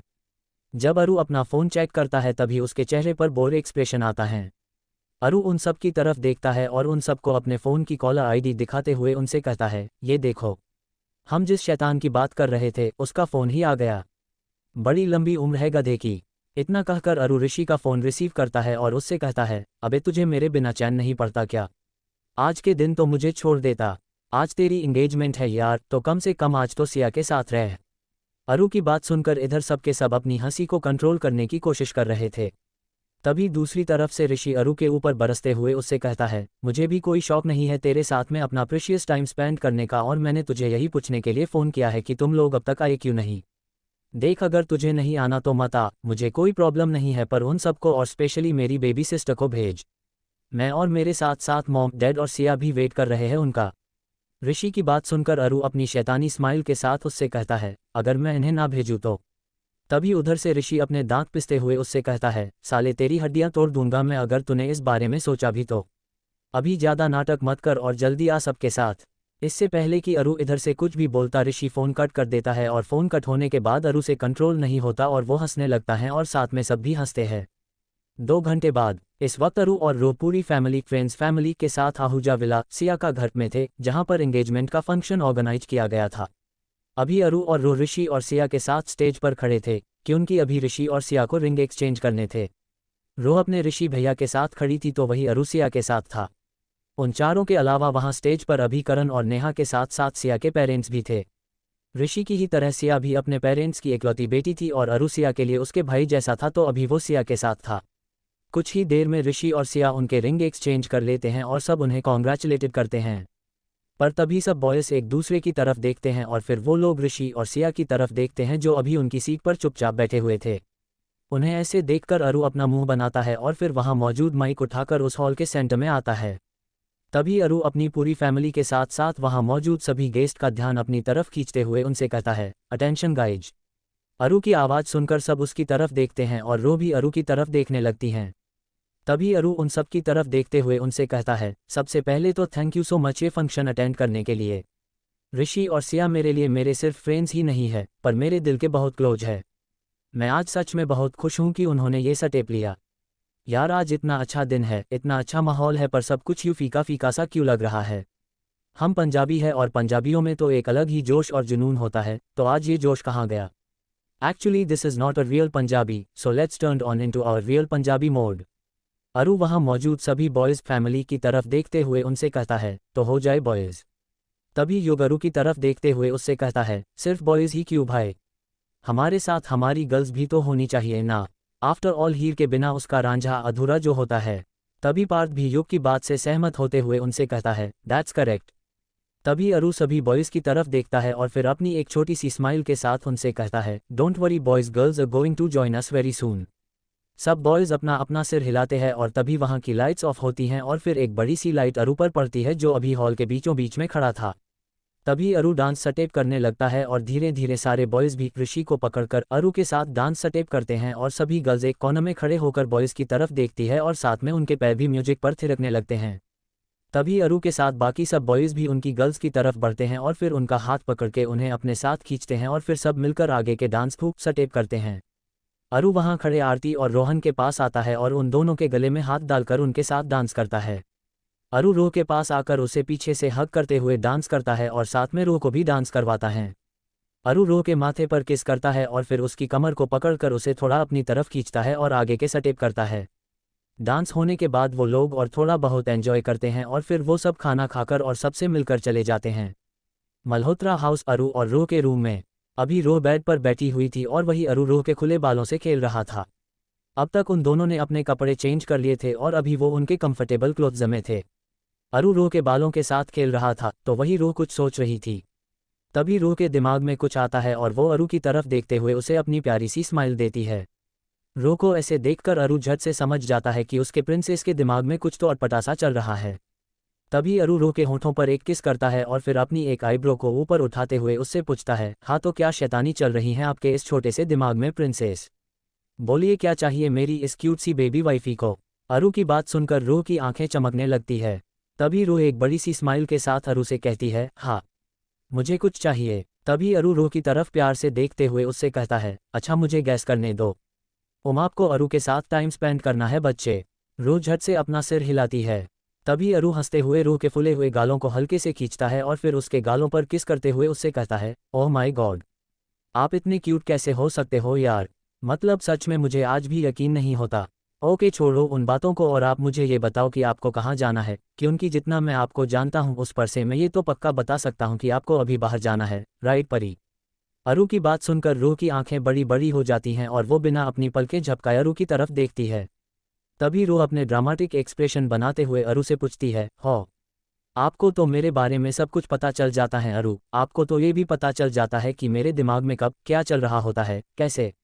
रो का सवाल सुनकर अरु के सख्त चेहरे पर स्माइल आती है। तभी अरु रो को हक करते हुए रो से कहता है, वो इसीलिए बेटा क्योंकि हम तो एक ही है ना, मतलब two bodies but one soul, तो मुझे सब कुछ अपने आप ही पता चल जाता है। अभी आप मुझे बताओ कि आपको कहाँ जाना है। तभी रो अरु की तरफ देखते हुए अपनी पपी आइज बनाती हैं और फिर अपना क्यूट सा फेस बनाते हुए उससे कहती है, अरु मुझे बीच पर जाना है तो प्लीज़ चलो ना। रो की बात सुनते ही अरु कुछ पल के लिए रो की तरफ देखता है और फिर रो के गालों को रब करते हुए अपनी छोटी सी स्माइल के साथ उससे कहता है, ठीक है चलिए हम बीच पर चलते हैं, और वैसे भी अभी 5 बज रहे हैं तो ये एक अच्छा टाइम है, आपको चेंज करना है। तभी रो एक बार अपनी तरफ मतलब अपने कपड़ों की तरफ देखती है। इस वक्त रूह ने लवेंडर कलर की ओवरसाइज हुडी और साथ में वाइट कलर का डेनिम शॉर्ट पहना हुआ था। तभी रूह अरु की तरफ देखते हुए उससे कहती है, अरु मैं इसमें कंफर्टेबल हूँ। तभी अरु रूह के माथे पर किस करते हुए उससे कहता है, ठीक है, आप तब तक अपने शूज पहनो, मैं जल्दी से चेंज करके आता हूँ। रूह अरु को एक छोटा सा ओके कहती हैं। तभी अरु उसके क्लोजेट रूम की तरफ चला जाता है तो वही रूह उसके वाइट स्निकर्स पहनती है। कुछ 5 मिनट बाद अरु भी जल्दी से एक ब्लैक कलर की शर्ट उसके नेवी ब्लू कलर के जींस के साथ पहन कर आता है और फिर अरु जल्दी से अपने बालों को सेट करता है। फिर अरु उसकी कार की चाबी, फ़ोन और कुछ ज़रूरत की चीज़ें लेता है और अपने शूज पहनने के बाद वो रूह के साथ नीचे जाता है। चैप्टर 39 अरु और रूह की बिच पर मस्ती। इस वक्त अरु और रूह बिच पर थे। उन दोनों ने ही अपने अपने शूज निकालकर एक जगह पर रख दिए थे और अभी वो दोनों एक दूसरे का हाथ पकड़ के गीली रेत पर चल रहे थे। तभी रूह अरु का हाथ छोड़ती है और उसकी बाजू पकड़ के उस पर अपना सिर रखते हुए अरु से कहती है, अरु यहाँ कितनी शांति है और कितना अच्छा लग रहा है ना। सच कहूँ तो मेरा मन ही नहीं कर रहा है यहाँ से जाने को। रूह की बात सुनते ही अरु रूह को हग करते हुए उससे कहता है, मुझे पता है परी, पर हमें घर तो जाना ही होगा ना। बट डोंट वरी, हम थोड़ी देर यहाँ रुक सकते हैं। रूह अपना सिर हिलाती है पर तभी उसके शैतानी दिमाग में कुछ खुरापाती आइडिया आता है। अगले ही पल रूह अरु को सरफेस पर पुश करती हैं जहाँ थोड़ा बहुत पानी था। अरु इसके लिए बिल्कुल भी रेडी नहीं था तो इसी वजह से अरु सीधा पानी में जाकर बैठता है जिससे अभी उसकी जींस पूरी गीली हो जाती हैं। अरु को ऐसे देखकर रूह किसी बच्चे की तरह अपना पेट पकड़कर हंसने लगती हैं। तभी अरु रूह की तरफ देखते हुए उससे कहता है, यू बेबी डेविल, अभी देखो मैं आपके साथ क्या करता हूँ। ना आपको उठाकर इस पानी में फेंका तो मैं भी अरहान मल्होत्रा नहीं।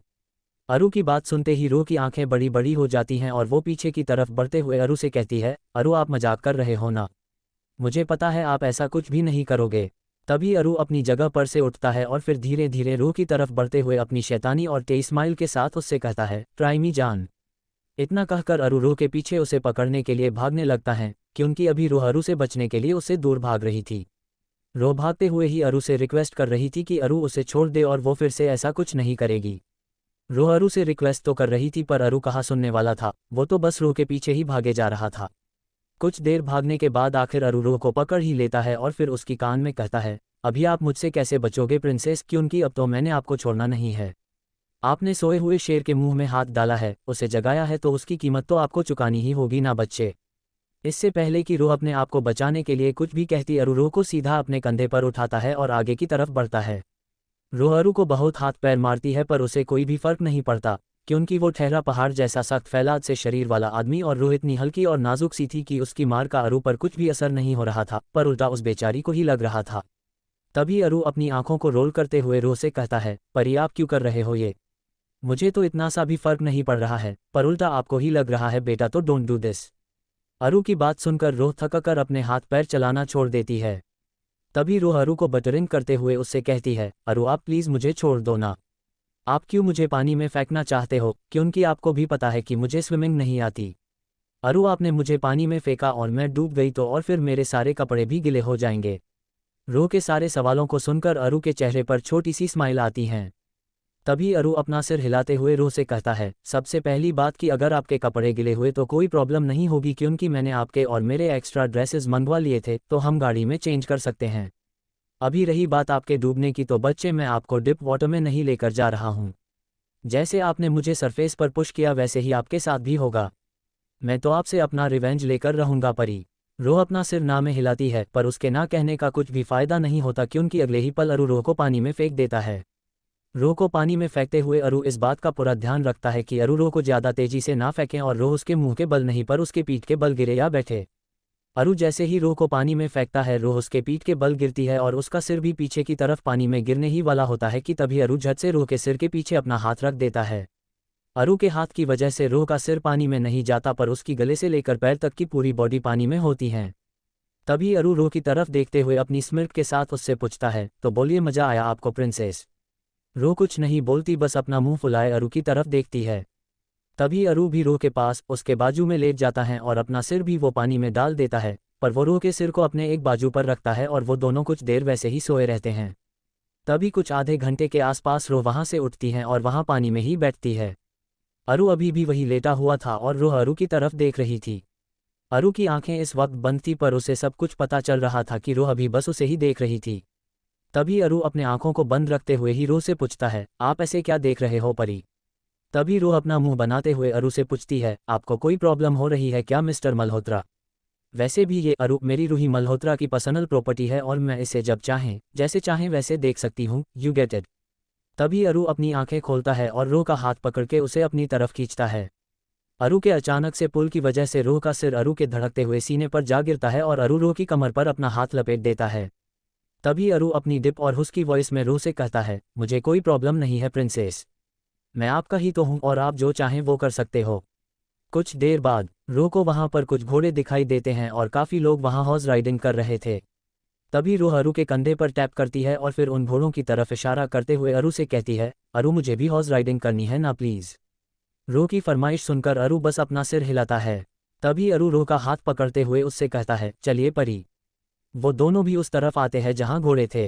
अरु और रूह दोनों भी साथ में मिलकर हॉर्स राइडिंग करते हैं और साथ में बहुत सारी मस्ती भी करते हैं। इतनी मस्ती करने के बाद रूह को भूख लगती है और उसके पेट में चूहे रेसिंग करने लगते हैं। तभी उसकी नज़र वही आसपास में लगे हुए कुछ फूड स्टॉल पर पड़ती है। वहाँ कुछ पानी पूरी, वड़ा पाव, भेल और थोड़े बहुत जंक फूड के स्टॉल लगे हुए थे। पानी पूरी, वड़ा पाव और भेल के स्टॉल देखते ही रूह के मुंह में पानी आता है। तभी रूह अरु की तरफ देखती है क्योंकि उसे ये बहुत अच्छी तरह से पता था कि अरु रूह को ये सब कभी नहीं खाने देगा और वो भी यहाँ से तो कभी भी नहीं। पर आज शायद रूह का सच में बहुत मन था, तो उसने भी ठान लिया कि कुछ भी हो वो अरु को मना कर ही रहेगी। भले ही अरु वहाँ का कुछ भी ना खाए पर रूह को तो वो सब एंजॉय करना था ना, तो उसे थोड़ा बहुत रिस्क उठाना ही पड़ेगा और हो सकता है कि उसे अरु की गुस्से वाली डांट भी खानी पड़े। रूह बहुत हिम्मत करके और अपने दिल को मजबूत रखते हुए अरु की तरफ देखती है, जो अभी फ़ोन पर बात कर रहा था जो उसे जॉन ने दिया था। जैसे ही अरु फ़ोन कट करता है वैसे ही रूह अरु को हक कर लेती हैं। अरु भी रूह को हक करते हुए उससे पूछता है, क्या हुआ परी? तभी रूह अरु की तरफ देखते हुए उससे कहती है, अरु मुझे बहुत जोरों से भूख लगी है और मेरे टमी में चूहे छलांग मार रहे हैं। रूह की बात सुनते ही अरु अलर्ट हो जाता है और उसके माथे पर किस करते हुए उससे कहता है, ठीक है प्रिंसेस, हम घर चलते हैं और फिर आप घर में कुछ खा लेना। वैसे भी हमारे कपड़े तो अभी ड्राई हो चुके हैं तो चेंज करने की ज़रूरत नहीं है, चलिए। तभी रूह अरु का हाथ पकड़कर उसे रोकते हुए उससे कहती है, अरु रुकिए। इस पर अरु रूह की तरफ देखते हुए कन्फ्यूजन में उससे पूछता है, क्यों क्या हुआ प्रिंसेस? EPESODE 40 untitled chapter. तभी रूह उन स्टॉल की तरफ इशारा करती है और थोड़ा घबराते हुए अरु से कहती है, अरु मुझे वो खाना है प्लीज़। अरु कन्फ्यूज होते हुए उस तरफ देखता है जहां रूह ने इशारा किया था, पर जैसे ही उसकी नज़र उन स्टॉलों पर पड़ती है वैसे ही उसकी आंखें बड़ी बड़ी हो जाती हैं। तभी अरु रूह की तरफ देखते हुए अपनी सॉफ्ट आवाज़ में उससे कहता है, परी आप वो सब नहीं खा सकते बेटा क्योंकि आपको वो सब खाने की परमिशन नहीं है और वैसे भी देखो वहाँ आसपास में कितनी गंदगी है, नो हाइजीन एंड हेल्दी, और मैं आपको वो खाने नहीं दूंगा। तभी रूह अपनी आस भरी नज़रों से अरु की तरफ देखते हुए उससे कहती है, प्लीज़ बस आज के दिन ना अरु, फिर मैं पक्का आपसे कोई भी जिद नहीं करूंगी, प्लीज़ ना अरु। रूह की वो जंक फूड खाने की रिक्वेस्ट सुनकर अरु को थोड़ा गुस्सा आता है। अरु रूह को अपनी तेज नज़रों से घूरते हुए अपनी सर्द आवाज़ में उससे कहता है, परी मैं आपकी सभी विश पूरी करता हूँ, इसका मतलब ये नहीं होगा कि मैं आपकी ये बेकार की डिमांड भी पूरी करूँगा। आपको भी पता है कि आपका इम्यून सिस्टम वीक है और ये बेकार की चीज़ें खाकर बस आपकी तबीयत खराब होनी है और कुछ नहीं। इसीलिए आप ये नहीं खाओगे, घर चलो मैं आपके लिए कुछ हेल्दी बनवा दूंगा। वैसे अगर अरु जिद्दी था तो रूह भी उससे कहीं ज़्यादा जिद्दी थी। अरु की बात सुनकर रूह बहुत गुस्सा हो जाती हैं, पर गुस्से से भी ज़्यादा वो फ्रस्ट्रेटेड होती हैं। तभी रूह अरु के ऊपर चिल्लाते हुए अपनी इरिटेटिंग आवाज़ में उससे कहती है, प्लीज़ स्टॉप अरु, आप जब देखो तब मुझे रोकते रहते हो। ये नहीं खाना, वो नहीं खाना, थक गई हूँ मैं आपकी इस ओवर पजेसिवनेस की वजह से। You can't control my life and I am not any doll यार। मुझे भी सबकी तरह अलग अलग टाइप के डिशेज ट्राई करने होते हैं, पर जब भी मैं कुछ सोचती हूँ आप मुझे वो करने ही नहीं देते। I am not going to die Aru, but now I am really tired, so please stop controlling me. वैसे ये सब रूह ने अपने फ्रस्ट्रेशन में आकर बोला था, उसका ऐसा कोई इरादा नहीं था, पर रूह की पूरी बात को अरु किसी और ही डायरेक्शन में लेकर जाता है क्योंकि अरु पहले ही गर्म दिमाग का बंदा था और अभी उसे ये लगने लगता है कि रूह उससे पक चुकी हैं। जब रूह अरु की तरफ देखती है तब तक अरु की आंखें गुस्से की वजह से पूरी तरह से लाल हो चुकी थी और अरु ने अपने आप को कंट्रोल करने के लिए अपने दोनों हाथों की मुट्ठियां बनाकर उन्हें इतनी जोर से कस ली थी कि अभी उसकी मुट्ठी पूरे सफ़ेद दिख रही थी। रूह ने अरु को ऐसे कभी भी नहीं देखा था, तो आज अरु को ऐसे देखकर रूह को डर लगता है। तभी रूह अरु का हाथ पकड़ते हुए अपनी धीमी आवाज़ में उससे कहती है, अब अरु आई एम सॉरी, वो मैं गुस्से में थी इसीलिए वो सब मुंह से निकल गया। पर तभी रूह के अगले शौक के लिए अरु रूह का हाथ झटकता है और रूह की तरफ देखते हुए अपनी सर्द और पूरी प्लेन आवाज़ में उससे कहता है, नहीं रूही, ये आपके मुंह से ऐसे ही नहीं निकला क्योंकि आपके दिल में ये सब था, इसीलिए तो आपकी जुबान पर भी ये सब आया। अच्छा, मैं आपके लिए बहुत ओवर पजेसिव हूं ना, और आप मेरी वजह से थक चुके हो, तो अब से मैं आपको बिल्कुल भी परेशान नहीं करूंगा। आपके दिल में जो मर्जी आए वो करो, मैं आपको नहीं रोकूंगा। आपको वो जंक फूड खाना है ना, तो जाओ, मैं आपको कुछ भी नहीं बोलूंगा। अरु की ये बातें सुनकर रूह को तकलीफ होती है और उसकी आंखों में पानी आता है, पर वो अपने आप को कंट्रोल करती हैं। तभी रूह अरु की तरफ देखते हुए उससे कहती है, अरु। पर अरु रूह की बात नहीं सुनता और वहां से गाड़ी की तरफ चला जाता है। अरु को जाते हुए देखकर रूह को बहुत बुरा लगता है और वो भी चुपचाप अरु के पीछे पीछे जाकर कार में बैठ जाती हैं। अरु रूह से एक शब्द भी नहीं कहता। अरु चुपचाप कार स्टार्ट करता है और वो लोग वहां से निकल जाते हैं घर में, यहाँ तक कि उनके रूम में आने के बाद भी अरु रूह से कुछ नहीं कहता। रूह अरु से बात करने की, उसे मनाने की पूरी कोशिश करती हैं, पर अरु रूह को इग्नोर करता है। वैसे ये एक छोटी सी बात पर से लगी हुई चिंगारी थी, पर उन दोनों को भी पता नहीं था कि ये चिंगारी आगे जाकर ज्वालामुखी बनने वाली है। असल में रूह ने बस नादानी में अरु से वो सब कहा था, और सबसे बड़ी बात ये पहली बार नहीं था। इससे पहले भी रूह ने अरु से ये कहा था, पर इस वक्त अरु का गुस्सा उसकी समझदारी पर हावी हो रहा था और उसे खुद भी नहीं पता था कि उसके गुस्से का अंजाम क्या होने वाला है और उसे इसकी कितनी बड़ी कीमत चुकानी पड़ेगी। शाम को खाने के वक्त अरु और रूह पूरी तरह से चुप रहते हैं, जो कोई नॉर्मल बात नहीं थी। आज हमेशा की तरह अरु रूह को अपने हाथ से खाना नहीं खिला रहा था, पर वो चुपचाप अपना खाना खा रहा था। तो वही रूह बस अरु की तरफ देखे जा रही थी। उसके दिल में अभी भी ये उम्मीद थी कि अरु उसे माफ़ कर देगा और फिर उसे अपने हाथ से खाना खिलाएगा, बट वैसा कुछ भी नहीं होता। अरु चुपचाप अपना खाना खाता है और फिर वहाँ से उठकर सीधा उसकी स्टडी में जाता है। इधर अरु के वहाँ से जाते ही रूह की आंखों से लगातार आंसू बहने लगते हैं, जो उसने अब तक बड़ी मुश्किल से कंट्रोल किए थे। रूह को रोता हुआ देखकर उन सब का शक कन्फर्म हो जाता है कि अरु और रूह के बीच पक्का कुछ हुआ है और ये कोई छोटी सी बात नहीं है। रूह को रोता हुआ देखकर आरती अपनी जगह पर से उठती है और रूह के पास आकर उसे हक करती है। आरती के हक करते ही रूह आरती के पेट में अपना मुंह छुपाते हुए रोने लगती है। तभी आरती रूह की बैक को रब करते हुए अपनी चिंता भरी आवाज़ में रूह से पूछती है, परी क्या हुआ बेटा? आप ऐसे रो क्यों रहे हो और अरु ऐसे बिहेव क्यों कर रहा है? कुछ हुआ है क्या आप लोगों के बीच? देखो बेटा, अगर वो कुछ पर्सनल है और आप शेयर नहीं करना चाहते हो तो कोई बात नहीं। तभी रूह आरती की बात को काटते हुए आरती से कहती है, मम्मा मैंने अरु को हट कर दिया और अभी वो मुझसे बिल्कुल भी बात नहीं कर रहे हैं। तभी पंखू रूह की तरफ देखते हुए उससे पूछती है, ऐसा आपने क्या किया परी जो अरु ऐसे बिहेव कर रहा है? तभी रूह पंखू की तरफ देखकर रोते हुए उससे कहती है, दीदू वो। रूह बिना कुछ भी छिपाए उन सबको सब कुछ सच सच बता देती हैं। रूह की बात सुनकर सब बस अपना सिर हिलाते हैं, पर पंखू रूह को घूरने लगती है। तभी पंखू अपनी चेयर पर से उठते हुए अपनी प्लेन आवाज़ में रूह से कहती है, ये क्या किया आपने परी और क्यों? आपको पता है ना कि अरु आपसे कितना प्यार करता है, तो आप उससे ऐसी बात कैसे कर सकते हो? वो आपको मना कर रहा था क्योंकि वो आपके लिए हार्मफुल है, तो इसमें उसकी कौन सी गलती है? हाँ, वो आपका हस्बैंड है और वो वही कर रहा था जो आपके लिए ठीक है।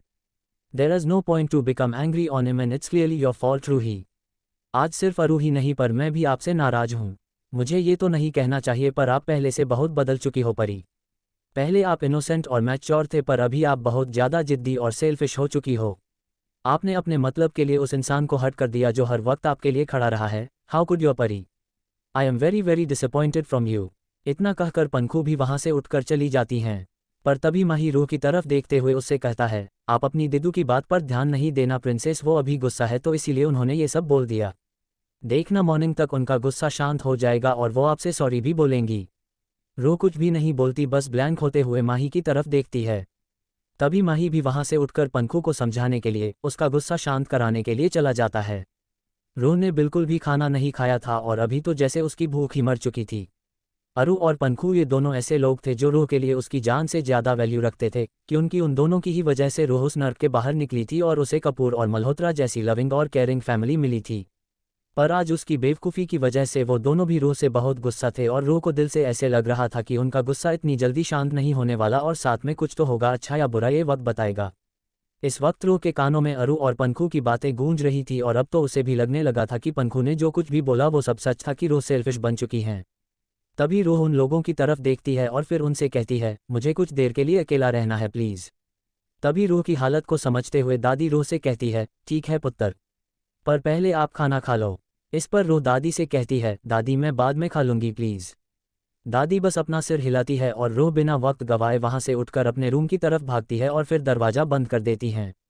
इधर नीचे दादी रूह के रूम की तरफ देखते हुए उन सब से कहती है, पता नहीं पर मुझे ऐसे लग रहा है कि ये आगे बढ़ेगा और जो कुछ भी हो इसका अंजाम अच्छा नहीं होगा।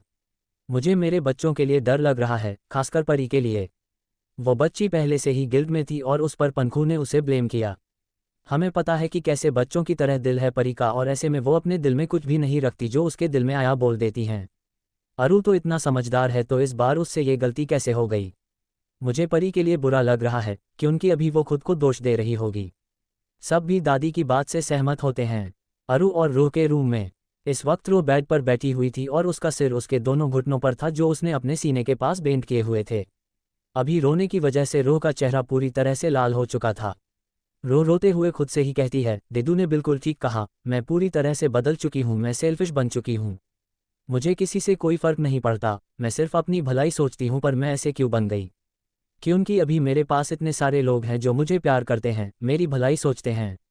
मैंने अरु को गुस्सा दिला दिया, दिदू को नाराज कर दिया। मैं सच में बहुत बुरी हूँ, बहुत बहुत बुरी। जिन लोगों ने मुझे सबसे ज़्यादा प्यार दिया, मैंने उन्हें ही हट कर दिया। क्यों? आई एम सॉरी अरु, आई एम सॉरी दिदू, प्लीज़ आप दोनों मुझसे नाराज मत रहो।